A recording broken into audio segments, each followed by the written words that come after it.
नमस्कार, आप सभी का स्वागत है दमदार 10 में। मैं हूं अमित पालित। सुबह के 10 बज गए हैं और वक्त है दमदार 10 का। और दमदार 10 में आज बात होगी कनाडा की, जिसे प्रधानमंत्री नरेंद्र मोदी ने अल्टीमेटम दे दिया है। हिंदू मंदिरों पर हुए अटैक से भारत ने जबरदस्त विरोध जताया, तो वहीं पर कनाडा के पड़ोसी देश अमेरिका में आज राष्ट्रपति चुनाव के लिए वोटिंग हो रही है। आज से महाराष्ट्र और झारखंड में भी धुआंधार चुनाव प्रचार शुरू होने जा रहा है। यूपी में उपचुनाव के लिए नई तारीख आ गई है, अब उस पर सियासी तकरार भी शुरू हो गया है। इस बीच योगी ने डीजीपी की नियुक्ति के लिए नया नियम बना दिया है और राहुल गांधी आज अपने संसदीय क्षेत्र रायबरेली जा रहे हैं। मदरसा एक्ट पर आज सुप्रीम कोर्ट का बड़ा फैसला आने वाला है, जिसमें साबित हो जाएगा कि हाई कोर्ट का फैसला सही था या गलत। इसके साथ ही बुलंदशहर की भी बात होगी, जहां पर जमीन विवाद को लेकर जबरदस्त मारपीट हुई। और आज से बात करेंगे हम महापर्व छठ की, जिसकी शुरुआत हो रही है। और दमदार 10 में सबसे पहले बात कनाडा में हिंदुओं पर हुए हमले को लेकर जो विरोध हुआ है उसकी तस्वीर और साथ ही भारत के रिएक्शन को लेकर बताएंगे। कनाडा के ब्रैम्पटन में जो तस्वीरें आई, उन्हें देखकर ना सिर्फ इंडिया के लोगों में गुस्सा है, बल्कि दुनिया भर में रहने वाले भारतीय ट्रूडो सरकार की नीतियों को लेकर नाराजगी व्यक्त कर रहे हैं। ब्रैम्पटन में हिंदू सभा मंदिर के बाहर हिंदुओं के साथ मारपीट को लेकर आक्रोश बढ़ता जा रहा है। हिंदू सभा मंदिर के बाहर हजारों की तादाद में हिंदू समुदाय के लोग जुटे, खालिस्तानी समर्थकों के हमले के विरोध में प्रोटेस्ट किया और प्रोटेस्टर्स ने कनाडा सरकार से खालिस्तानियों का समर्थन बंद करने की मांग की। प्रदर्शन के दौरान प्रदर्शनकारियों ने खालिस्तानियों के हिंसा का भी जिक्र किया। ट्रूडो सरकार की खालिस्तानियों को रोकने की नाकाम कोशिश को भी उन्होंने उजागर किया। साथ ही हिंदुओं को एकजुट होने के लिए भी अपील की गई। कल हिंदुओं के साथ मारपीट में कनाडा का एक पुलिसकर्मी भी शामिल था। उसकी तस्वीर वायरल हुई तो उसे सस्पेंड तक करना पड़ा। और यह सब इसीलिए हुआ क्योंकि हिंदू समुदाय के लोग सड़कों पर उतरे और विरोध किया। अब हिंदू मंदिर और हिंदुओं पर हमले को लेकर कनाडा में लोगों का गुस्सा भी बढ़ता जा रहा है। ये उसी गुस्से की तस्वीर आप देख रहे हैं। ये उसी मंदिर के बाहर की तस्वीर है जहां पर खालिस्तानी समर्थकों ने हमला किया। उसी जगह पर हजारों की तादाद में हिंदू समुदाय के लोग जुटे, अपनी एकजुटता का मैसेज क्लियर कर दिया।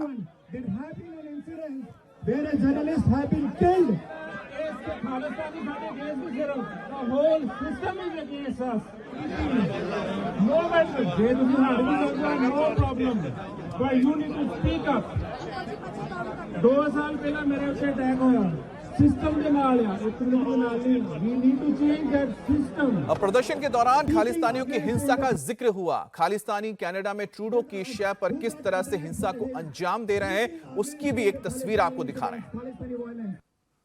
The gentleman is with us who got attacked for his speaking against the Khalistani incidents, Khalistani violence, and that is not the only one.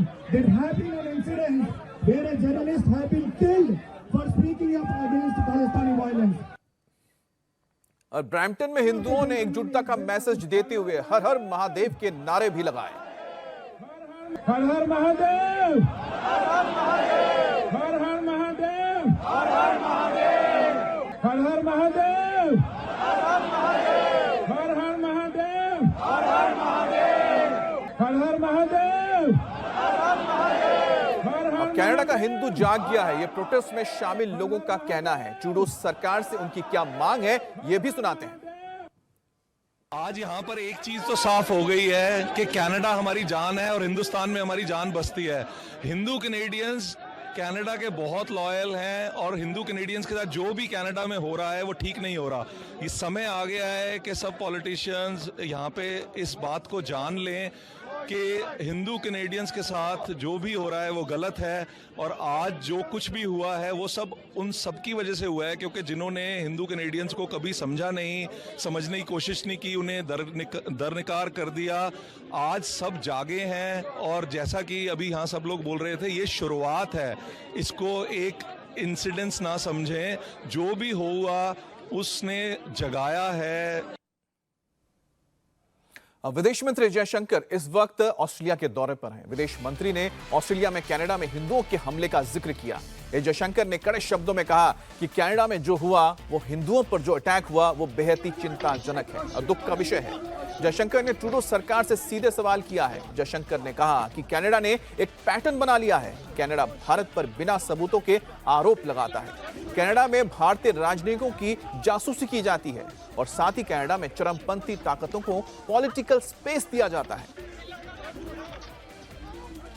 What happened yesterday at the Hindu temple in Canada was obviously deeply concerning. You would have seen the statement first by our official spokesperson and also the expression of concern by our Prime Minister yesterday. That should, I think, convey to you how deeply we feel about it. Canada has developed a pattern of making allegations without providing specifics. Secondly, when we look at Canada, for us, the fact that they're putting our diplomats under surveillance is something which is unacceptable. Third, the incidents which the gentleman there spoke about, and do look at the video. I think they would tell you, in a way, the political space today, which is being given to extremist forces there. So we believe in freedoms. We also believe freedom should not be misused. और विदेश मंत्री जयशंकर को आपने सुना, उन्होंने प्रधानमंत्री नरेंद्र मोदी के statement का भी जिक्र किया। प्रधानमंत्री ने सोशल मीडिया एक्स पर पोस्ट के जरिए कनाडा को स्ट्रांग मैसेज दिया है। मोदी ने अपने पोस्ट में लिखा, मैं कनाडा में हिंदू मंदिर पर जानबूझकर किए गए हमले की कड़ी निंदा करता हूं। हमारे राजनीतिकों को डराने की, धमकाने की कायरतापूर्ण कोशिश को भी उतना ही भयावह है। हिंसा के ऐसे कृत्य कभी भी भारत के संकल्प को कमजोर नहीं करेंगे। हम कनाडा सरकार से न्याय सुनिश्चित करने और कानून के शासन को बनाए रखने की उम्मीद करते हैं। अब कनाडा में हिंदुओं के साथ भारत मजबूती के साथ खड़ा है। प्रधानमंत्री ने तो जस्टिन ट्रूडो तक अपना मैसेज पहुंचा दिया। साथ ही विदेश मंत्रालय ने भी कनाडा सरकार को इंटरनेशनल मंच पर घेरने की कोशिश शुरू कर दी है। विदेश मंत्रालय ने हिंदुओं पर हमले को लेकर इस हमले में शामिल लोगों पर केस बनाने की और केस करने की मांग की है। साथ ही कनाडा में हिंदुओं के धार्मिक स्थलों को सुरक्षा देने के लिए ट्रूडो सरकार से कहा है। अब हिंदुओं पर हमले के बाद कनाडा से बयान आ रहे हैं कि पुलिस प्रेशर में काम कर रही थी। एक तस्वीर भी आपको दिखाएंगे जिसमें यह साफ हो जाएगा कि कैसे वहां पर पुलिस साथ खड़ी थी उन खालिस्तानियों के। हिंदुओं पर हमले के दौरान खालिस्तानी समर्थकों के बीच एक पुलिसकर्मी शामिल था। उसने भी हिंदुओं के साथ मारपीट की। आरोपी पुलिसकर्मी का नाम है सार्जेंट हरिंदर सोही, जिसका वीडियो सोशल मीडिया पर जबरदस्त वायरल हुआ है। और कनाडा की जब पोल खुली तो इंटरनेशनल बदनामी हुई, तो आरोपी पुलिसकर्मी को आखिरकार कार्रवाई करते हुए सस्पेंड करना पड़ा। ये तस्वीर आप देख रहे हैं जहां पर खालिस्तानी मौजूद थे, भारत विरोधी यहां पर नारे लग रहे थे, तिरंगे का अपमान किया जा रहा था। उसमें इस सार्जेंट सोही भी मौजूद थे और उनकी तस्वीर आने के बाद आखिरकार ये उनके ऊपर कार्रवाई हुई है। अब बात करते हैं उत्तर प्रदेश की। यूपी में योगी सरकार ने डीजीपी की नियुक्ति को लेकर एक बड़ा फैसला लिया। योगी सरकार ने डीजीपी की नियुक्ति की नियमावली में संशोधन कर दिया है, यानी जो प्रोसीजर है उसे बदला गया है। अब डीजीपी के नामों का पैनल यूपीएससी से नहीं मांगा जाएगा, बल्कि अब हाईकोर्ट के रिटायर्ड जज की अध्यक्षता वाली कमेटी डीजीपी की नियुक्ति करेगी। योगी सरकार ने जो संशोधन किया है उसके मुताबिक अब डीजीपी का कार्यकाल कम से कम 2 साल तक का होगा, यानी जो व्यक्ति डीजीपी बन जाएगा वो 2 साल तक इस पद पर बना रह सकता है। यानी जब उनकी सर्विस खत्म हो जाएगी तो उनका एक्सटेंशन हो जाएगा। मतलब यह हुआ कि अब केंद्र सरकार का पैनल नहीं, अब यूपी का जो पैनल है वही डीजीपी की नियुक्ति करेगा, यानी राज्य का।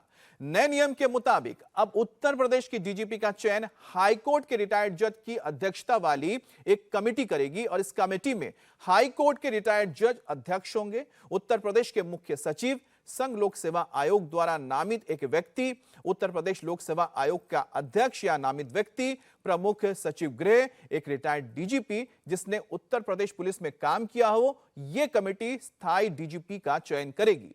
अब कैबिनेट से पारित इस प्रस्ताव के अनुसार नई व्यवस्था में बनाए गए डीजीपी का कार्यकाल 2 साल का होगा। अभी डीजीपी की नियुक्ति के लिए जो नियम है उसके मुताबिक वैसे पुलिस अधिकारियों के नाम को सरकार यूपीएससी के पास भेजती है। जिन्होंने पुलिस सेवा में 30 साल पूरे कर लिए हैं और जिनका कार्यकाल कम से कम 6 महीने तक बचा हुआ है। उसके बाद यूपीएससी राज्य सरकार को 3 अधिकारियों के नाम का पैनल भेज देता है, जिसमें से सरकार किसी एक को डीजीपी बनाती है। लेकिन योगी सरकार ने अब इस नियम में बदलाव किया है और अब यह सक्ची जो होगी वो उत्तर प्रदेश राज्य के पास होगी, जिसके लिए पैनल का गठन हो रहा है। अब उत्तर प्रदेश में पिछले करीब 3 साल से कोई परमानेंट डीजीपी नहीं है। माना जा रहा है कि इसी वजह से नियुक्ति के नियम में संशोधन किया गया है।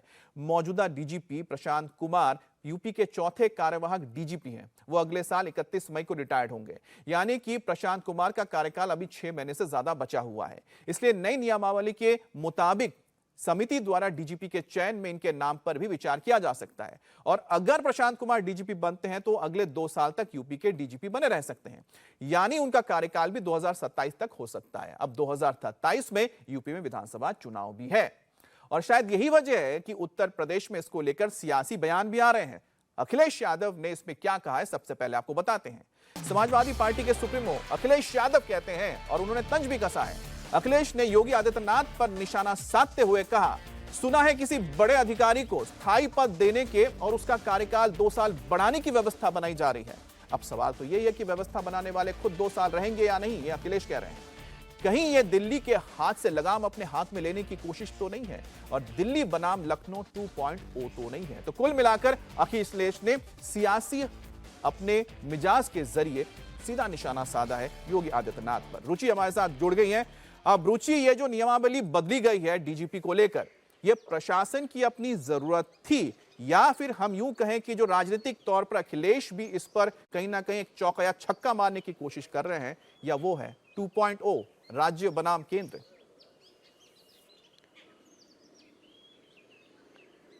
देखिए, यूपी पहला प्रदेश नहीं है इस तरह की नियमावली बनाने वाला। इसके पहले तेलंगाना, आंध्र प्रदेश और पंजाब भी डीजीपी की नियुक्ति को लेकर अपने नियम बना चुका है, क्योंकि मामला करीब 2006-07 में सुप्रीम कोर्ट गया था इसी को लेकर कि डीजीपी का अपॉइंटमेंट कैसे होना चाहिए।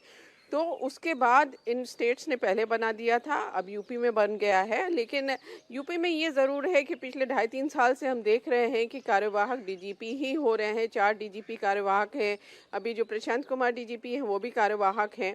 तो उस पर सवाल खड़े हो रहे थे कि क्या जो यूपी सरकार है वो अपनी मर्जी का डीजीपी नहीं बना पा रही है यूपीएससी, क्योंकि पैनल नहीं भेजा जा रहा था अब तक और इस यूपी में ही कार्यवाहक डीजीपी बना लिए जाते थे, क्योंकि परमानेंट डीजीपी बनाने के लिए उनको यूपीएससी में नाम भेजना पड़ता, पुलिस ऑफिसर्स की लिस्ट भेजनी पड़ती जिनका कार्यकाल 30 साल से ज़्यादा का हो चुका था। लेकिन वो सरकार नहीं कर रही थी, तो इसलिए अखिलेश यादव इस तरह के इल्ज़ाम लगा रहे हैं। अमित, खैर वैसे भी चुनाव का मौसम है तो कहीं ना कहीं स्कोर करने की तो कोशिश करेंगे अखिलेश पिच पर अपने। बहुत बहुत शुक्रिया आपका। अब बात करते हैं आस्था के महापर्व छठ की। नहाए खाए के साथ छठ की शुरुआत हो चुकी है, लेकिन इस मौके पर दिल्ली से जो तस्वीर आई है वो किसी को भी शर्म से सिर झुकाने के लिए मजबूर कर दे। नहाए खाए के दिन भी कालिंदी कुंज में यमुना गंदी है और इसी गंदी में लोग स्नान करने के लिए मजबूर हैं। यहाँ पर यमुना के पानी में कई फीट तक झाग है, पानी काला है यानी केमिकल से भरा हुआ है। लेकिन आप देखिए कि जो भक्ति में भी लोग लीन हैं और इस बदबूदार पानी में भी वो नहाने के लिए मजबूर हैं।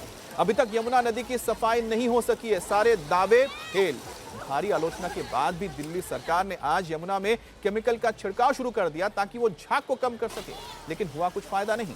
अब इसी केमिकल के पानी में आप देखिए व्रती निकले, सुबह सुबह जाकर इन्होंने इसमें स्नान किया। इन्हें रोका तक नहीं गया, कोई समझाने तक की कोशिश नहीं हुई। अब आस्था है तो है, लेकिन दिल्ली सरकार की नींद आज खुली। पिछले साल की तरह केमिकल से पानी का छिड़काव किया गया ताकि झाग को हटाया जा सके, लेकिन इसका कोई फायदा नजर नहीं आ रहा है। मामला आस्था से जुड़ा हुआ है, इसलिए इतनी झाग और बदबूदार पानी के बीच भी व्रती सुबह सुबह यमुना नदी में डुबकी लगाने के लिए पहुंचे हैं। आज के दिन व्रती नदियों में स्नान करने के बाद प्रसाद ग्रहण करते हैं और इसीलिए कालिंदी कुंज घाट पर पहुंचे व्रतियों का यमुना पानी गंदा होने के बावजूद उन्होंने संकल्प लिया कि नहीं, वो अपनी आस्था को आगे रखेंगे और वो डुबकी लगाएंगे और उनके पास कोई भी विकल्प नहीं है। आज से पवित्र छठ पर्व की शुरुआत हो चुकी है। मान्यता है कि आज के दिन नहाई खाई से व्रत की शुरुआत की जाती है और सबसे पहले किसी पवित्र नदी में स्नान किया जाता है और फिर सभी कामों को शुरू किया जाता है। लेकिन राजधानी दिल्ली में जो ये यमुना है इसका पानी गंदा है और लोग मजबूर हैं इसी गंदे पानी में अपने व्रत की शुरुआत करने के लिए। देखिए झाग तैर रहा है और आज यमुना में झाग सबसे ज्यादा है। जो बैराज के सामने 12-12 फुट का ये सफेद जहरीला झाग इन लोगों के लिए कितना जानलेवा हो सकता है, ये जानने के बावजूद भी ये सभी लोग आस्था के आगे मजबूर हैं, क्योंकि छठ के पर्व की शुरुआत किसी पवित्र नदी में नहा के होती है। चलता हुआ पानी होना चाहिए। यमुना नदी को सब मां मानते हैं, लेकिन इस नदी की दुर्गति है। केवल पानी ही गंदा नहीं है, पानी काला है, बदबू आ रही है, झाग तैर रहा है और उसके किनारे ये लोग मजबूरी में पूजा भी कर रहे हैं। आपने स्नान कर लिया है, आप अब शुरू कर रहे हैं? हाँ, स्नान कर लिए हैं। कल से व्रत शुरू है। कल से व्रत शुरू है, लेकिन बहुत गंदा है यमुना का पानी। इसमें अगर लोग नहा रहे हैं तो ऐसे में आप लोगों के लिए भी नुकसान है। कैसे आप इस गंदगी में बैठे हुए हैं, बदबू इतनी आ रही है? अब क्या करें, मजबूरी है तो नहाना तो पड़ेगा ही। पूरी है, कोई और विकल्प नहीं है? घरों में क्या पानी से शुद्धिकरण नहीं करते? पानी से नहाते हैं, लेकिन आज के दिन तो नदी नहाना जरूरी होता है। हर साल यहाँ पे आते हैं? हर साल की यही गंदी तस्वीर। हाँ। स्नान कर लिया? हाँ जी, मैंने कर लिया। लेकिन पानी तो इतना गंदा है, बदबू आ रही है, काला पानी है। तब भी कर लिया। क्यों? अब क्यों, बस मजबूरी था इसलिए, मानते इसलिए। जो पूरा करना है वो तो पूरा हम तो करेंगे जी। जो हमारे बच्चे का है तो वो तो करना ही पड़े, चाहे गंदा रहो, चाहे कुछ भी रहो, चाहे आग रहो या पानी रहो, वो तो करना ही है हम। लेकिन सरकार को भी दिखता है कि हर साल यहाँ पे छठ व्रत नहीं करा जी। जिस दिन से लोग लगी है ना, उस दिन से मना कर रखे, हो ही ना रही है पूजा। अपने घर पे ही जाके अपना पोखरी बना के उसी में हम लोग छठ कर लेते हैं।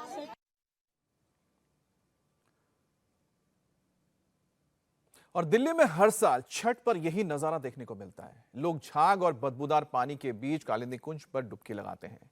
इस बार भी दिल्ली की तस्वीर में कुछ भी बदलाव नहीं है। अरविंद केजरीवाल ने 2025 के चुनाव से पहले दिल्ली में यमुना को साफ करने का वादा किया था, संकल्प लिया था, लेकिन उनके वादे का क्या हुआ, ये आप यमुना की नई तस्वीरों को देखकर अंदाजा लगा सकते हैं। साफ होना तो दूर, यमुना तो पहले के मुकाबले और ज्यादा गंदी हो गई है और इन जहरीले और सफेद झागों के बीच यमुना के पानी को ढूंढना मुश्किल होता जा रहा है। व्रती दिल्ली की सरकार को कोस रहे हैं, लेकिन साथ ही साथ अपनी मजबूरी भी बता रहे हैं। आखिर सभी लोग छठ मनाने बिहार या पूर्वी उत्तर प्रदेश अपने घर तो जा नहीं सकते, पेट का भी सवाल है। डुबकी लगाने आए थे, लेकिन बहुत घिनाया हुआ था, साफ करवाना चाहिए सरकार को। इसलिए हम लोग बोले कि थोड़ा साफ करवा देगा तो सही होगा। छठ का त्योहार है, सबसे बड़ा पर्व होता है। हर साल की यही कहानी। कितने साल से आप यहाँ रह रहे हो? 15 साल से यहाँ रही हूँ। 15 साल से ही गंदे की गंदी कहानी देख रही हूँ। बिल्कुल साफ नहीं हो रहे हैं। साफ होना चाहिए। साफ रहता है तो हर जगह पूजा करने में अच्छा भी लगता है। क्या मजबूरी के फायदा, वोट मांगने के लिए आएंगे तो बोलेंगे इसको दो उसको दो, लेकिन काम कराने के लिए तो कोई नहीं होते हैं। इतने गंदगी में हम लोग ईट हाट के, इतना बड़ा पर्व है, फिर भी हम लोग जा कर के ठाकुर बाबा के रख देते हैं। लेकिन क्या करें, प्रशासन देख ही नहीं रहे। हम लोग गरीब आदमी हैं, जहाँ चलते वहाँ चला देते हैं, और क्या कर सकते बहन। मेरा लिए वो पानी है जो अमृत है, आप लिए है ना। सवाल है कि आखिर लाखों करोड़ रुपए खर्च होने के बावजूद दिल्ली में यमुना साफ क्यों नहीं हो पा रही है। लोग गंदे पानी में छठ करने के दौरान डुबकी लगाने के लिए क्यों मजबूर हैं। उसकी वजह आप और बीजेपी के बीच की छिड़ी सियासत भी है। आप दिल्ली में यमुना की हालत के लिए बीजेपी को दोषी ठहरा रही है। आप नेताओं का कहना है कि आईटीओ पर यमुना साफ है, पूरी दिल्ली में लगभग साफ है, लेकिन कालिंदी कुंज में ही यमुना में इतना झाग क्यों है। अब दिल्ली सरकार का कहना है कि यूपी से गंदा पानी यमुना में छोड़ा जा रहा है और कालिंदी कुंज घाट पर बने बैराज पर यूपी सरकार का कंट्रोल है, इसलिए यहां पर यमुना की सफाई नहीं हो पा रही है। वहीं बीजेपी आपको पूर्वांचल विरोधी बताती है। बीजेपी नेताओं का कहना है कि दिल्ली सरकार को छठ से नफरत है, इसलिए यहां पर घाटों की सफाई नहीं हो रही है। अरविंद केजरीवाल जी, अगर आप जमुना जी पर छठ बैन कर रहे हो तो कम से कम जमुना जी को साफ तो करवा दो। पूरे देश में पटाखा बजता है, खाली दिल्ली में नहीं बजता है। पूरे देश में छठ होता है, खाली दिल्ली में नदी के किनारे नहीं होता है। कारण समझिए, कारण ये है कि जो लोग कुर्सी पे बैठे हैं उनको दिवाली के पटाखे और छठ के आयोजन से नफरत है, और वो लोग 2 महीना के और मेहमान हैं। अगले साल देखिएगा जमुना जी पे छठ भी होगी, जमुना जी स्वच्छ भी रहेंगी और दिवाली के पटाखों से पूरी उत्सव भी दिखेगा और पोल्यूशन कंट्रोल भी हम करके दिखाएंगे। आज भारतीय जनता पार्टी का पूर्वांचली विरोधी चेहरा फिर से एक बार सामने आ गया है कि जिस तरह से ग्रेटर कैलाश के उस लोकेशन पे 8 साल से छठ की पूजा हो रही है, लेकिन भारतीय जनता पार्टी के सांसद, भारतीय जनता पार्टी के नेता उस पूजा को रोक रहे हैं। मैं तो भारतीय जनता पार्टी को यही कहूंगी, छठी मैया सबकी है, वो आम आदमी पार्टी की नहीं है, वो भारतीय जनता पार्टी की नहीं है, वो सभी पूर्वांचली भाइयों बहनों की है, वो सभी दिल्ली वालों की है। तो छठ पर राजनीति ना करी जाए, छठी मैया की पूजा होने दी जाए, मेरा भारतीय जनता पार्टी से यही आग्रह है। चलिए, अब तो पब्लिक के पास वो मौका आएगा जब वो बटन दबाएंगे और फैसला करेंगे, और उन्होंने देख भी लिया है कि किसके वादे में दम है और किसके वादे में टाई टाई फिस वाली बू आ रही है।